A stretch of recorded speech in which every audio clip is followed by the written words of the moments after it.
तस्मात् सर्वप्रयत्नेन गोपनीयं प्रयत्नतः। इदं स्तोत्रं च रुद्रेण रामस्यापि मुखेऽर्पितं। तन्मुखाद्विश्रुतं लोके दरिद्राय च बान्धवे। रामेण कथितं भ्रात्रे लक्ष्मणाय मदात्मने।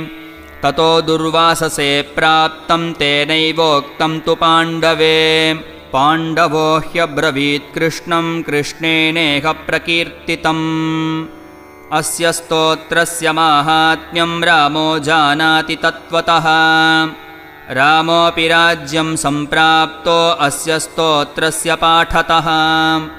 पाण्डवोऽपि तथा राज्यं सम्प्राप्तो भैरवस्य च। अनेन स्तोत्रपाठेन किमलभ्यं भवेदिति। सर्वलोकस्य पूज्यस्तु सत्यं सत्यं न